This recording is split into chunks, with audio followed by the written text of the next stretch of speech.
Hi, this is Matt Crawford, the big time character actor, and my channel is Unique Character Actor. Thought I would do a vlog, get in the realm of new media by doing a vlog, video log. So here's my first one. It's kind of been a haggard day doing some online submissions, just trying to get things going. This vlog is going to be about the hard lessons uh, that I learned from returning to show business 3 years ago. I was in show business when I was younger and left about the age of 30 and returned in my late 40s. When I returned to show business, I was signed by an agent. Um, I decided to return to show business just as an aside because in my other career, which is a mental health counselor and advocate, I did not get a certain promised, shall we say, secure county job, even though I was number one on the list. But anyway, I thought I'd jump into show business and show them all. Well, it all started out very well, and I was very grateful. I booked a commercial with Colin Kaepernick. I booked a commercial with Genentech, and I thought things were really going to roll for me.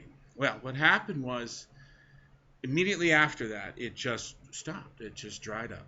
Just dried up. Now, I had been suggested to me that I take some classes and further my skills and do various other things for promotional opportunities, which I kind of slacked on because I figured I had all the incredible training before and all these things, and it was rather expensive, and money was, money's tight living in this Bay Area, certainly, and money's been an issue. So I did slack on that, and the first lesson that I would offer you is don't slack on opportunities for classes, for promotions, for networking.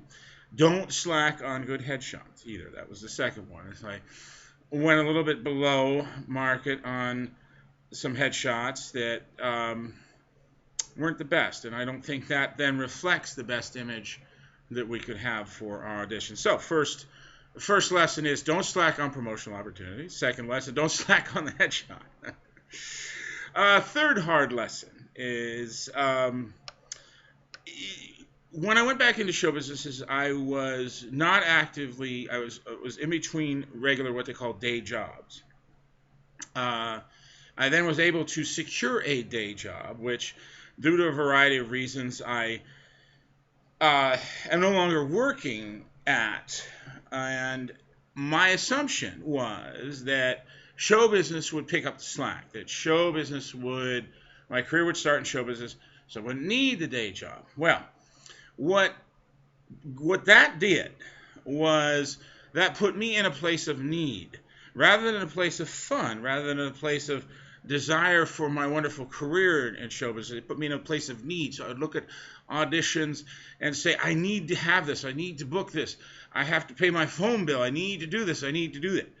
Well, what that did, of course, is that never works in show business, and I knew that before. You can't need it. You have to want it and enjoy it, and go in and just say, here I am, and I do my best, and I'm nice to everybody, and then I let it all go and see what happens. So third lesson, keep your day job. Keep your day job. Get a decent, secure day job to the degree possible that allows a flexible schedule to do the show business. This will prevent a transference of the neediness into going for auditions, into promoting in show business. So keep the day job, get the day job to the best degree possible. Best degree possible. Certainly. Lesson number 4, a very hard lesson. Coming back into show business again after leaving at the age of 30, I didn't have anything current. I didn't have the commercials that I'd done, the films that I had done, including one that I even wrote, produced, directed, and starred in. Anybody say Sylvester Stallone? Well, that would have been nice. But anyway, I was 22 years old when I did that. Well, that's no longer 22, and I also lost all the copies of that in the earthquake of 1989. And what is VHS at that? And the commercials I had done and various other things, also all VHS, and certainly wore out over the years. So I had nothing. I had nothing to present to any casting director, any potential producer to say this is some of the work that I've done. Plus, I don't look that way anywhere anyway. So, what I then decided to do was to go and do films for free, be they independent films, student films, with the idea of that I would be promised the footage so that I could have a reel. Well, several things happened. Number one, only about a third, if that, of the films that I did do gave me a reel, gave me my footage. The others, gone. Who knows?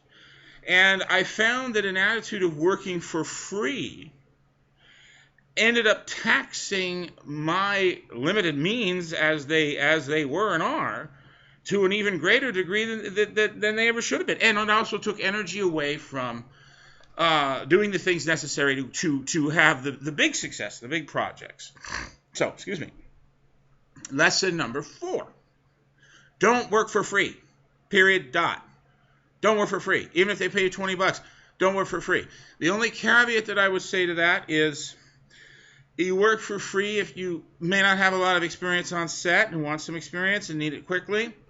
You work for free if you believe in the project. You believe in the project. You believe in what they're doing, or you believe in the director. And make sure they're legitimate student, a legitimate independent filmmaker who is legitimately of little means, which will lead us into lesson number 4 or 5. I believe lesson number 5.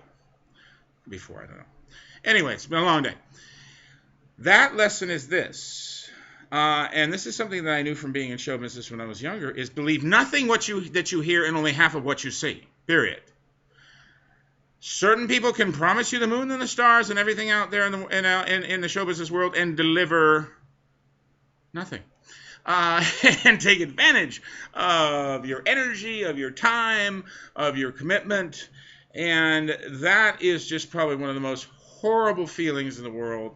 Thankfully, returning to show business, I was, older, bigger, mafioso type, so I didn't have anybody really wanting me on the casting couch, if you know what I mean. That's a blessing. I don't have to worry about that. That said, don't let anybody take advantage of you. Don't let anybody take advantage of you. Discern the spirits. One of the best ways to discern the spirits is to let your agent choose who you're going to work for. Let them everybody that they're going to send you to, that's going to be legitimate, it's going to be paid, or they're not going to be sending you there. So that's like lesson 4.5 or 5.5. Really allow them to work for you. Yes, you try to book your own stuff. We all have to. We all try to do these things. For the reasons of the reel, for the reasons of experience, for the reasons of artistic exposure, for these other reasons. But don't let anyone take advantage of you. Realize that you have worth. Realize that you have values. That was the struggle for me too as well. Do I have value? I'm not booking anything. Do I have value? It's not working. Do I have value? Oh my God, someone's promising me the world. Little voice inside and saying, old streetwise, old school SF guy, former mental health counselor, this is not jiving. This is bullshit radar going off. But going in and believing it anyway. Going in and believing it anyway because I got to have something. So, lesson number 4, lesson number 5. Don't believe the bullshit. Discern the spirits. Work with people who are good people and real. Lesson number 6, and this maybe have been a positive lesson that I was aware of when at first, especially in this new media age, especially in the world of where the independent filmmaker is the future. Where the independent filmmaker, the small, legitimate filmmaker is the future. The student, the good student, the honest student is the future. Build your network, be loyal to your network, and promote your network. Build your network, be loyal to your network, and promote your network. You be the one that they can come to go the extra mile for the project. You've already committed to their project. You've already done this they've already passed. Make a litmus test. Make a litmus test to weed out the bullshit, to weed out the people taking advantage of you, and work with these independent filmmakers whose projects you believe in. These students who are legitimate, these projects and these people and these filmmakers who have something to give to the world, to film that you believe in, not what I believe in, but what you believe in. And then you feel good about being with them. You feel good about promoting with them. It doesn't then take away from you to be of support to them. Like I said, I don't want to take much too much time on that, but very tired. Like I say, these are some of the hard lessons that I have learned since my return to show business. I will begin to be sharing regularly on the vlog and be enjoying it immensely. And be happy to network with all of those in my network, and I'm very grateful to you all. And thank you so much for listening. Again, I am Matt Crawford. I am the big-time character actor. Some people may also know me as the Method Man, because method, if it's method, if it's not method, it ain't nothing. Something like that. Anyway, I hope everybody has a wonderful evening. And please share with me some lessons that you may have learned from show business. And may we all find success and meaningful projects.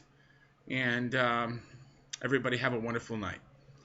Namaste and take care. Appreciate your comments. I'm going to shut this thing off.